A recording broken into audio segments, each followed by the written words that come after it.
La parole est à monsieur Hervé Berville, rapporteur de la commission des Affaires étrangères.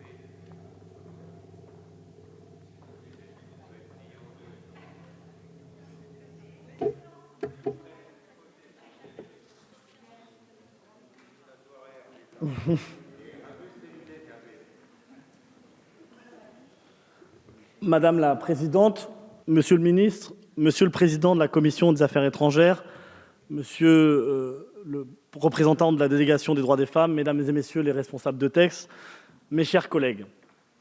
Enfin, cette belle et noble assemblée examine le projet de loi de programmation relative au développement solidaire et à la lutte contre les inégalités mondiales. Enfin, la mobilisation de tous nos collègues sur tous ces bancs et la mobilisation du ministre depuis 2017 et l'engagement du président de la République est concrétisé ici ce soir et s'est concrétisé la semaine dernière avec la Commission.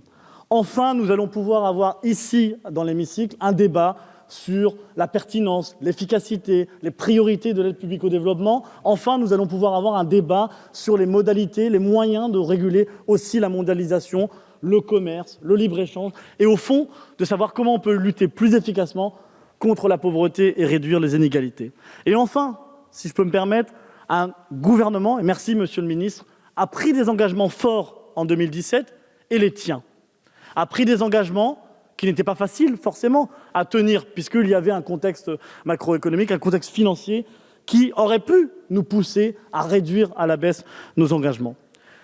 Enfin aussi, ce texte-là vient concrétiser la co-construction, le ministre l'a rappelé, depuis au moins 2017. J'ai le souvenir, avec vous, Madame Poletti, Monsieur Coquendo, tous les autres, de ce déplacement conjoint avec le Sénat, où on a pu se rendre compte de l'efficacité, de l'inefficacité, du manque de visibilité de l'aide publique au développement française et, au fond, des améliorations qu'on devait apporter sur ce texte majeur. Ce texte de loi est parti du terrain, du concret, du travail avec les ambassadeurs, du travail avec les acteurs de la société civile.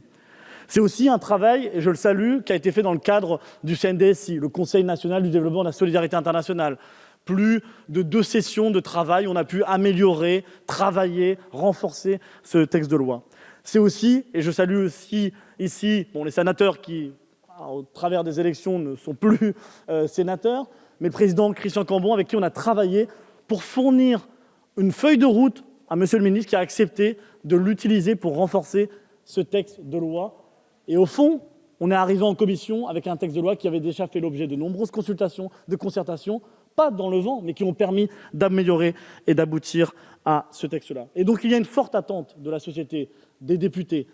Et cette attente, bien évidemment, elle doit être entendue et nous devons en tenir compte aujourd'hui en hémicycle. Et je le sais, vous l'avez dit, monsieur le ministre, brillamment, le contexte dans lequel nous étudions ce texte est difficile et particulier. La Banque mondiale nous dit qu'il y a plus de 150 millions de personnes qui devraient être jetées à nouveau dans la pauvreté. La faim devrait repartir. Les inégalités entre les pays, à l'intérieur des pays, devraient se creuser à nouveau de manière forte avec, et je le sais ici, il y a beaucoup de collègues qui sont attachés, avec un prix qui sera payé très lourd par les femmes, car les inégalités femmes-hommes vont se creuser à la défaveur de cette crise. Et donc c'est des années, des décennies de progrès qui vont être balayées en quelques semaines. Et c'est pourquoi c'est la fierté de cette Assemblée nationale, c'est ma fierté d'appartenir à cette législature, à cette majorité, d'être aux côtés de ce gouvernement qui, au lieu de reculer, va intensifier l'effort pour lutter contre les inégalités et essayer de réduire la pauvreté, tout en préservant, bien évidemment, les biens publics mondiaux, comme l'éducation, comme la santé, ou encore comme les changements climatiques. Et il faut le dire, parce que parfois, on se compare et on se désole. Nous sommes le seul pays européen qui augmente de manière massive l'aide publique au développement alors que les autres soit stagnent, soit reculent. Est-ce que c'est un motif de fierté? Oui, je le crois, parce que, comme l'a dit d'ailleurs très bien une présidente de l'ONG One, il faut une solidarité assumée. Et nous l'assumons, nous le disons ici, nous ne le faisons pas en catimini. Nous présentons un projet de loi et nous disons à quoi va servir cette augmentation de l'aide publique au développement. Et donc il faut agir maintenant, qu'à chaque jour qui passe, jette dans les rues, sur la route, de nouveaux personnes qui seront vulnérables. Il faut agir massivement, car les défis sont conséquents et les secteurs sur lesquels il faut travailler sont nombreux. Et il faut agir collectivement, car c'est par la réponse coordonnée qu'on pourra nécessairement s'en sortir. Et c'est grâce au multilatéralisme d'action que l'on pourra résoudre les défis communs, comme la question de cette pandémie, la question du Covid-21. Et donc c'est fier et attaché à nos valeurs, à l'histoire de la France, que l'on avance et qu'on va permettre d'étudier ce texte de loi. C'est aussi, ce texte de loi ne sort pas de nulle part, je l'ai dit, c'est un travail de co-construction, mais c'est aussi l'aboutissement, la concrétisation d'un engagement que le président de la République, Emmanuel Macron, avait pris en 2017. Et nous tenons cet engagement de 0,55% du RNB, nous tenons le volume, nous augmentons massivement la mission APD, c'est la mission qui a le plus augmenté depuis 2017, c'est la mission qui a le plus augmenté depuis 2017, et surtout, nous faisons en sorte, et nous allons nous efforcer d'inscrire, et ce sera les avancées de cet hémicycle, je l'espère ardemment, la question des 0,7% à l'horizon 2025.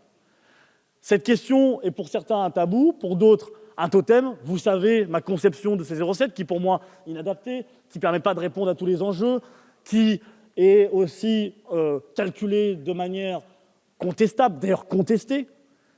Mais je mesure la portée symbolique qu'est ce 0,7%, et donc il faut qu'on avance et qu'on soit le premier gouvernement, la première majorité, la première législature qui inscrit dans le marbre de la loi l'atteinte, l'objectif des 0,7. Et donc nous aurons en effet une vraie programmation financière, puisque nous aurons cet objectif des 0,7% d'ici 2025. Ceci ne nous exonère pas, et je pense doit même nous pousser à avoir une réflexion sur le sens de l'aide publique au développement, sur le sens de ce que l'on fait avec ces 0,7. Quelle efficacité, quel secteur, pour quel public, dans quelle temporalité.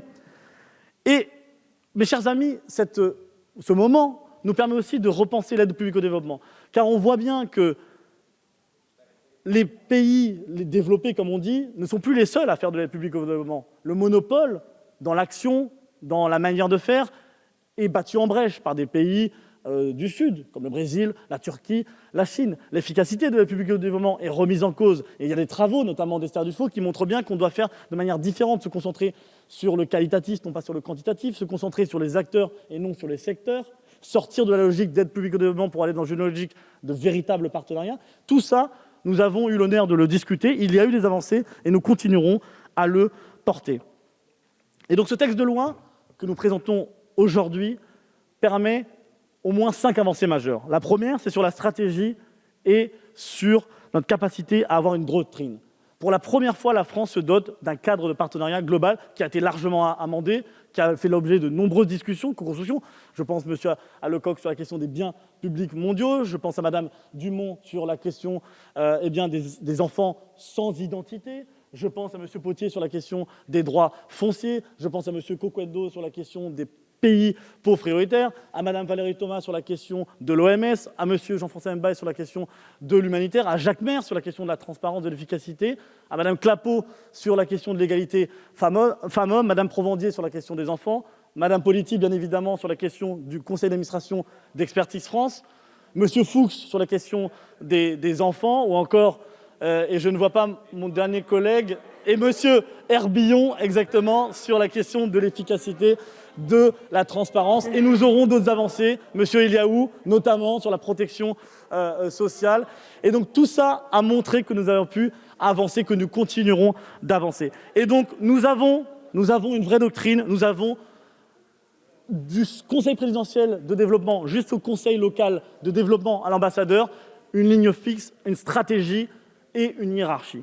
Et puis c'est la question bien évidemment des moyens, avec, vous l'avez dit, une concentration sur l'Afrique, sur le Sahel, car c'est notre priorité géostratégique, géopolitique, géoéconomique. Et au fond, ce que nous voulons, c'est européaniser nos relations africaines et africaniser nos relations européennes. Faire que tout ça marche main dans la main et soit beaucoup plus efficace. Ensuite, c'est la question des partenariats.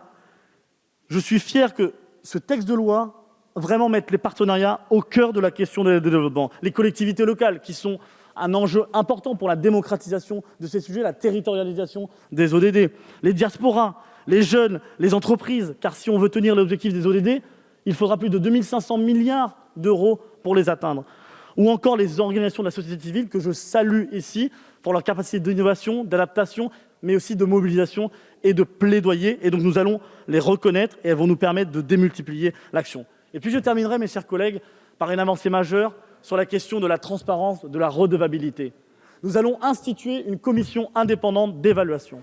C'est une première, ça nous permettra de dire à nos concitoyens ce que l'on fait, si ça a de l'impact, si ça atteint les résultats qu'on s'est fixés, et surtout ça permettra de partager le savoir, de mieux capitaliser sur ce que l'on fait, et au fond, de susciter encore plus d'adhésion, parce que c'est une belle politique, c'est une politique qui nécessite et qui mérite un débat public. Donc vous voyez, mes chers collègues, cette loi, c'est une belle loi. C'est une loi qui a plein de sujets, plein de thématiques, plein de géographies, qui est riche. C'est des sujets sur lesquels vous êtes tous engagés, que nous sommes tous engagés. C'est une loi que nous faisons parce que nous sommes conscients de l'interdépendance de nos pays. Nous sommes conscients que nos destins entre toutes les sociétés sont indissociables. Et nous le faisons aussi pour tous les militants de la solidarité qui se lèvent chaque matin et qui ont envie de s'engager.